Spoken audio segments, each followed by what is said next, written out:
Allez, c'est parti pour l'épisode 10 de la série J'analyse vos copies. Alors pour cet épisode, j'ai choisi de commenter une copie de physique-chimie terminale mécanique. Donc mécanique, c'est pas un petit thème, tu sais, c'est un gros thème.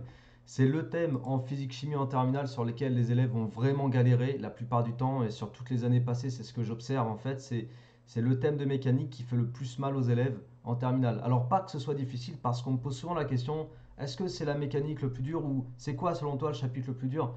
Je dis pas que la mécanique c'est le chapitre le plus dur en vérité, c'est surtout le chapitre qui reprend le plus d'informations et qui va nécessiter de ta part que tu aies le plus de compétences issues de ta classe de première, des compétences de maths déjà pour commencer, parce qu'il y a beaucoup de maths en mécanique. On parle de dérivation, manipulation de formules, transformation d'écriture, donc vraiment beaucoup de maths. Et en même temps, des compétences de physique aussi, puisqu'en première, spé physique-chimie, tu as de la mécanique, on te parle de vecteurs, on te parle un peu de vitesse, d'accélération. Donc il y a ces compétences-là qu'il va falloir que tu réutilises. Et en plus de ça, on a différents chapitres de mécanique en terminale parce que c'est un gros morceau, donc c'est séparé en différents chapitres. Donc il y a beaucoup d'informations. Et si tu ne sais pas trier cette information, ok, je parle bien de trier, là, tu vas avoir du mal, effectivement, à y voir clair sur les questions. Donc, en même temps, je voulais te proposer cette copie parce que c'est la copie d'un élève que je connais bien, d'un élève que je connais depuis l'année dernière et d'un élève qui, en première, avait des très bonnes notes. Voilà. Et pour te raconter un petit peu le contexte, donc on va regarder ensemble le sujet. Mais avant, je veux te parler du contexte parce que je voulais passer aussi cette information. C'est pour ça que j'ai appelé la vidéo Le travail paye, effectivement, parce que je voulais te montrer avec le contexte de ce contrôle-là pour mon élève comment son travail a payé. On avait bossé le chapitre de mécanique, ça c'est pour le contexte. On avait bossé le chapitre de mécanique assez tôt dans l'année, je crois qu'on a commencé fin septembre. Et quand il m'a expliqué qu'avec sa prof, ou son prof, je sais pas, ils avaient commencé la mécanique, je me suis dit waouh, c'est la première fois que je vois un prof ou une prof commencer la méca aussitôt dans l'année de terminale quoi. Donc je lui avais dit, quand il m'avait dit qu'il commençait la méca, je lui avais dit ça va être chaud, on va s'accrocher, nous on va essayer de prendre de l'avance sur la classe, comme ça tu seras pas paumé. Et en même temps, je lui ai dit, regarde bien autour de toi, tu vas voir, ça va être chaud dans ta classe. Ça, c'était juste pour qu'il ait un indicateur. On commence à bosser, mais aussi bien sur la physique que les maths, je le sentais pas vraiment chaud depuis le début de l'année en fait. Alors que l'année dernière, très bonne note, nickel, hein, il était au top. Mais là, depuis le début d'année, je le sentais un peu vacillant, tu vois. Et on arrive à une semaine du contrôle. On fait de l'entraînement, on avait fait des exos d'entraînement tout au long. Et à une semaine du contrôle, je lui propose des exos qui pour moi sont récapitulatifs, hein, les mêmes que tu retrouves sur la page des exos bilans. Et là, je le sens vraiment faible, mais vraiment. Et je lui ai dit à la fin de la séance, c'était notre séance avant le contrôle, je lui ai dit écoute, là je te sens pas, il restait une semaine, c'était le lundi, il avait contrôle le vendredi, donc il y avait encore quelques jours. Je lui ai dit là je te sens pas, je lui ai dit franchement, hein, je lui ai parlé franchement, sans le bousculer, mais voilà, c'est comme ça que je fais en général. Je lui ai dit ça va être très chaud pour ton contrôle, donc il y a qu'un seul choix qui s'offre à toi, c'est que tu bosses toute la semaine. Voilà, je lui ai dit est-ce que tu as un autre contrôle dans la semaine? Il m'a dit non. Je lui dis bah très bien, du coup tu vas mettre l'accent sur la physique chimie, tu vas faire que des exos, tu vas pas beaucoup dormir, faut pas que tu t'attendes à beaucoup dormir cette semaine, tu vas pas beaucoup dormir. Et une fois que tu auras fait ton contrôle le vendredi, tu pionceras pendant le week-end, tu te reposeras, voilà, tu te remettras bien. Il m'a dit d'accord, pas de problème. Donc pendant la semaine, je lui envoie des petits messages pour le motiver, regarder un petit peu où est-ce qu'il en est. Il m'a dit qu'il avait fait tous les exos bilans, il avait dit il avait refait tous les exos faits en classe, bref, il avait fait la blinde d'exercices. En même temps, il avait bien revu le cours, bien revu tout ce que je lui avais expliqué, tout, absolument tout. Et après son contrôle, il me fait c'est bon. Le truc, je pense que j'aurai une bonne note. Je lui fais bon, bah j'espère que tu auras au minimum 14. Il me fait ah, mais si j'ai 14, je pleure quoi, tu vois. Ça, c'est quand on en reparle le lundi d'après. Il me fait je veux pas avoir 14 quoi, en gros. J'ai bien bossé et j'espère que ça va payer quoi. Donc voilà le sujet, on va regarder après la note et on va regarder sa copie. Voilà le sujet, donc c'est un contrôle d'une heure. C'est-à-dire que sur une heure, il faut que ça aille vite. Ok, si tu commences à réfléchir à tes méthodes, comment faut faire, patati patata, c'est mort. En une heure, t'as pas le temps, ça passe ultra vite.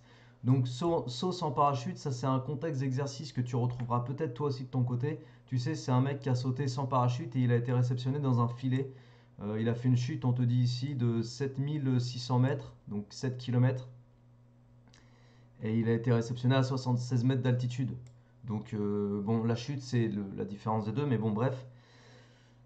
Et l'exercice tourne autour de ça. Donc c'est un exo en trois parties. Alors le sujet, je vais le mettre d'ailleurs, ça n'a rien à faire là. Ça, je voulais juste vérifier qu'on retrouvait facilement la relation. Le sujet, je vais le mettre dans la page des exobilans, donc si tu veux essayer de le faire, tu pourras. Il est juste pas super, la photo est pas de super bonne qualité, mais bon, tu te débrouilleras avec ça, je pense que ça ira bien.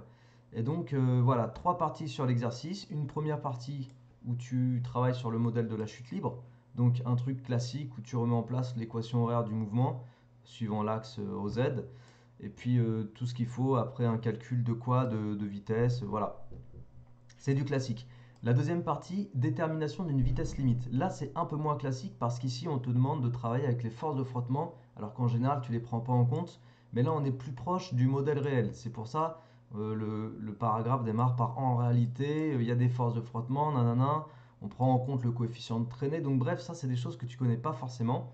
Et on ne te demande pas de les connaître parce qu'on te donne toutes les relations. Donc, il n'y a pas de problème. La seule chose qu'on ne te dit pas forcément, parce que j'ai lu en diagonale, c'est effectivement de savoir que la force de frottement, elle est opposée au mouvement, donc opposée au vecteur vitesse en fait. Et ça en fait, ça te donne déjà une idée de problématique qui va tourner autour du signe, tu vois. Mais on va regarder ensemble, après on va analyser la note et là où les points ils sont partis. Et il faut retrouver l'expression d'une vitesse limite.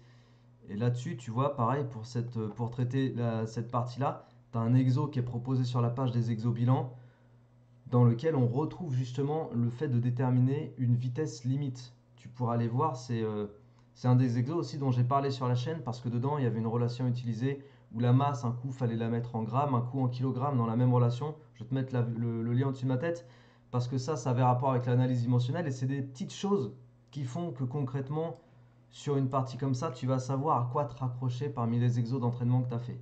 En tout cas, on a une partie où on travaille avec le modèle plus proche de la réalité, où il y a des forces de frottement, etc. Et puis une dernière partie qui correspond à l'arrivée dans le filet. Là, il y a plus une approche énergétique de la situation. Et en gros, à un moment donné, il faut appliquer le théorème de l'énergie cinétique. Bon, ça te donne une idée à peu près de ce qu'on attend de toi sur le sujet qui dure, je le rappelle, 1 heure. Alors on va regarder ensemble ce que mon élève a produit. Il écrit pas super bien, mais moi personnellement, si j'étais dans le speed, j'écrirais pas mieux que ça parce que le but, et je le connais bien, hein, le but pour lui c'était d'aller chercher les points. Donc aucun problème avec ça, aucun problème avec ça. Et moi, je vais juste analyser rapidement avec toi en gros le global.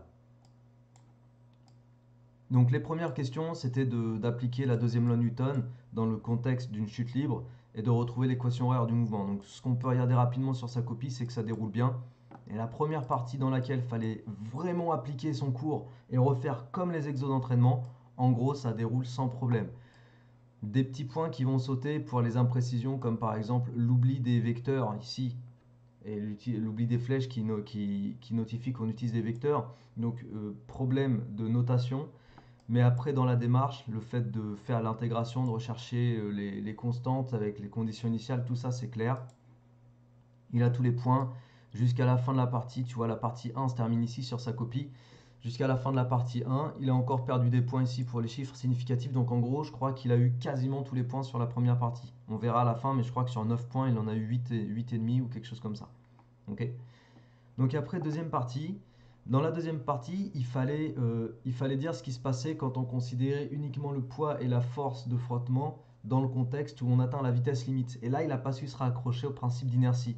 Donc ce qui fait que son explication de dire le poids compense la force de frottement ou les frottements compensent le poids et on atteint la vitesse limite, il a essayé de l'exprimer avec des mots, mais il n'a pas cité le principe d'inertie. Ça a coûté 1,5 point. 1,5 point. Tu t'imagines? Le fait de ne pas bien se rattacher au principe d'inertie, tu perds 1,5 point ici. C'est ce que la prof ou le prof a indiqué avec l'imprécision ici. Ça a généré un problème de signe, et ce problème de signe, ça a généré en fait une subtilité manquante dans tout le déroulé où il fallait retrouver l'expression de la vitesse limite. Et donc là, pareil, il a perdu 1 point. Donc ça fait 2,5 points sur cette imprécision liée au principe d'inertie, qui amène une imprécision sur le signe, et après ça se traduit dans la suite par une imprécision sur la relation trouvée. 2,5 points quand on sautait ici, 2,5 points, tu vas voir à combien ça aurait monté sa note s'il avait chopé ces 2,5 points.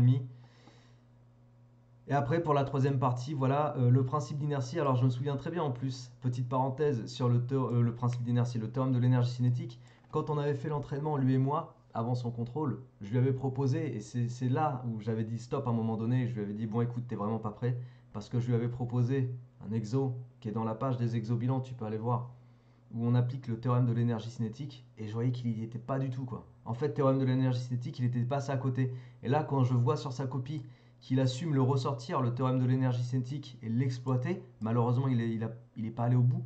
Et quand je vois qu'il a su l'exploiter, mais là, je vois vraiment l'intérêt, réellement, là, ça ressort l'intérêt d'un entraînement conséquent. De toute façon, il m'avait dit, quand je lui avais redemandé, il avait fait tous les exercices, comme je lui avais dit. Il avait refait tous les exercices qu'il fallait faire. Euh, ceux qui étaient à faire, ceux qu'il avait fait en classe, ceux qu'il avait fait avec moi, les exobilans, il avait tout refait. Donc de toute façon, son entraînement, il était béton. Voilà. Et ça m'étonne pas du coup qu'il ait su réexploiter le théorème de l'énergie cinétique. Là où, si tu te contentes de 2 exercices, bah, clairement, sur un truc comme ça, tu vas foirer parce que tu vas pas comprendre la subtilité. Eh bien, conséquence du tout. Voilà, ici on a les barèmes des différentes parties. On va aller à l'essentiel hein, sur la note. Je pense qu'on a fait le tour de sa copie. En gros, il a su réexploiter globalement tout ce qu'il a fait en entraînement. Et sur le barème, voilà, partie 1, 9 points, il a eu 8,8. Partie 2, sur 6 points, il en a pris 3,5. Bah là, c'est les 2,5 points qui sont partis de l'imprécision liés au principe d'inertie. Il a perdu 2,5 points ici. Et partie 3, il a pris 4 points sur 5. Je pense que j'ai pas, ouais, peut-être qu'il s'est planté, ouais, là, sur l'altitude H. Il s'est planté sur ça. Donc voilà, pour sa note, tu as peut-être fait le calcul. En gros, sa note, sa note, sa note. Voilà, 16,5. Alors, à savoir que c'est la meilleure note sur ce contrôle-là dans sa classe. Il m'a dit qu'ils sont 3 à avoir eu 16,5. Les 2 autres qui ont eu 16,5 sont des gens, m'a-t-il dit, qui ont des très bonnes notes d'habitude. Donc, est-ce que tu t'imagines le mental déjà dans lequel ça te place? C'est-à-dire que ta note est équivalente à celle des personnes de la classe que tu évalues comme celles qui ont les meilleures notes. Donc, tu te situes au niveau du top, quoi. Ça te met un boost monumental quand tu arrives à ce stade-là. Mais bon, de toute façon, il est habitué aux bonnes notes, hein, lui aussi, cela dit. Donc 16,5. Tu as vu les 2,5 points qui sont partis pour de l'imprécision liée au principe d'inertie, ça mènerait la note à 19. 16,5 plus 2,5, 19 sur 20. Juste pour de l'imprécision à cause du principe d'inertie qu'il n'a pas su exploiter. C'est pour ça que je dis qu'il faut vraiment comprendre tes cours dans le détail.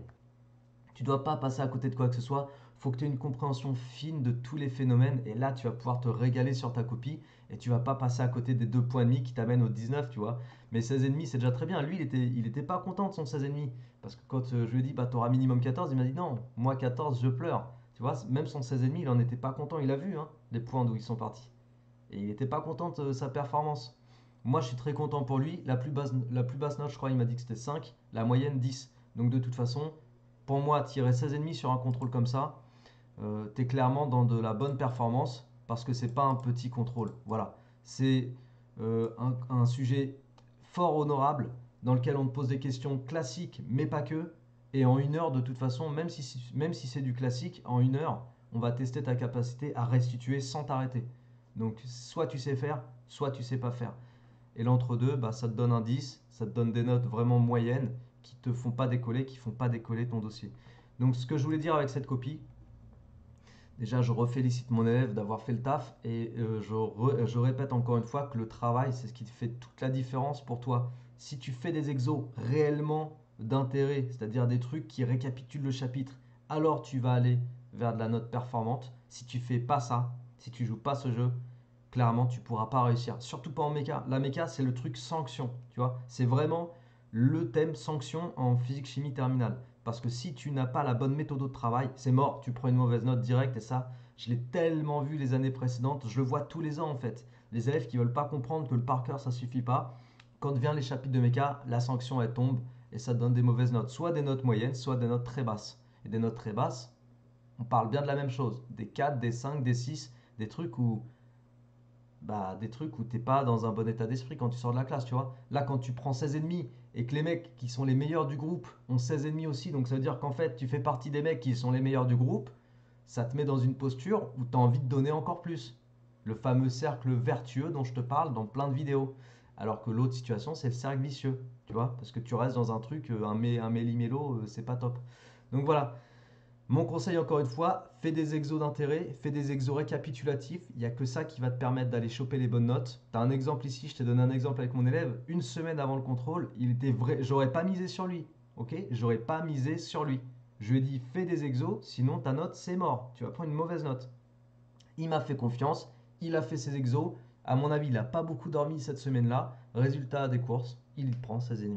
Il prend la meilleure note de la classe sur ce chapitre. Et pour le prochain contrôle qui viendra, je pense, pour lui d'ici 2 semaines maintenant, bah, je pense qu'il part avec un bon état d'esprit. Tu vois, voilà.